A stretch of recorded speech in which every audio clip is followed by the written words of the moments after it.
ఇప్పుడు వివరాల్లోకి వెళ్తే రెమ్యునరేషన్ ఎగ్గొట్టి అవకాశాల పేర్లతో వేధించినట్లు ఆరోపణలు కార్‌లో బంధించి అసభ్యంగా ప్రవర్తించాడని నటి ఫిర్యాదు బంజారాహిల్స్ పోలీస్ స్టేషన్‌లో కేసైతే నమోదు చేయడం జరిగింది. తెలుగు చలనచిత్ర పరిశ్రమలో కాస్టింగ్ కౌచ్ భూతం మరోసారి కలకలం రేపింది. సినిమా అవకాశాల పేర్లతో నమ్మించి రెమ్యునరేషన్ ఇవ్వకుండా మోసం చేయడమే కాకుండా లైంగిక వేధింపులకు పాల్పడుతుంటూ అంటే కంప్లీట్‌గా ఇలాగే అంటే ఇటువంటి టైప్ ఆఫ్ సెక్షువల్ అసాల్ట్స్‌కి వీళ్ళు పాల్పడడం అనేది చాలా దారుణంగా నేనైతే అనుకుంటున్నాను. అండ్ ఇది ఆ కాస్టింగ్ కౌచ్ డైరెక్టర్ ప్రసాద్‌పై బంజారాహిల్స్ పోలీస్ స్టేషన్‌లో కేసైతే నమోదు చేశారు.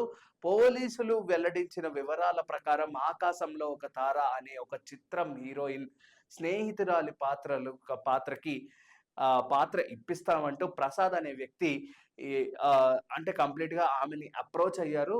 సో, ఇప్పుడు మనం వివరాల్లోకి వెళ్తే ఆమెకు ఇవ్వాల్సిన రూపాయలు 90,000 అంటే 90,000 ఇవ్వాలి. దాంతో పాటు ప్రయాణ ఖర్చులు 38,000 చెల్లించకుండా నిందితుడు కాలయాపన చేశాడు. అండ్ దాంతో పాటు ఈ క్రమంలో గత ఫిబ్రవరిలో డబ్బులిస్తానని చెప్పి నమ్మించి బంజారా హిల్స్‌కు పిలిపించాడు. అక్కడికి వెళ్ళిన నటిని బలవంతంగా కార్‌లోకి ఎక్కించి డోర్ లాక్ చేసి అసభ్యంగా ప్రవర్తించాడు.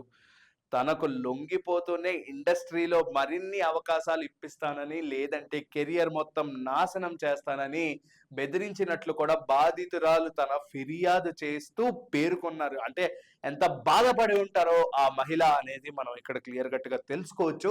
బాధితురాలి ఫిర్యాదు మేరకు చీటింగ్, లైంగిక వేధింపులు, క్రిమినల్ బెదిరింపులతో పాటు ఇంకా కింది కేసులు ఈయన పైన ఈ ప్రసాద్ అనే వ్యక్తి పైన బంజారాహిల్స్ పోలీస్ స్టేషన్‌లో నమోదు అయితే చేయడం జరిగింది. ప్రస్తుతం నిందితుడు ప్రసాద్ పరారీలో ఉన్నాడు. అతని కోసం చాలా గాలింపులు అయితే జరుగుతున్నాయి. సో, దాని గురించి ఇంకా ఫ్యూచర్‌లో ఎటువంటి ఇన్వెస్టిగేషన్స్ ఈ పోలీసులు చేస్తారు అనే ఒక పాయింట్‌లో ప్రతి ఒక్కళ్ళు ఆలోచిస్తున్నారు. ఇటువంటి దారుణమైన, ఇటువంటి దరిద్రమైన ఆలోచనలతో ఉండే మనుషుల్ని ఖచ్చితంగా ఈ పోలీసులు, ఈ చట్టం కఠినంగా వీళ్ళని ఖండించాలని చెప్పేసి నేనైతే కోరుకుంటున్నాను. సో, ఇటువంటివి ఎన్ని వచ్చినా సరే అంటే మనుషులు మార్పు చెందకపోతే ఇటువంటివి చాలా జరగచ్చు. అండ్ ఇది కలికాలం కాబట్టి ఇటువంటివి జరగకూడదని నేనైతే కోరుకుంటున్నాను. So, until then keep watching PM7 media. This is Karthik signing of.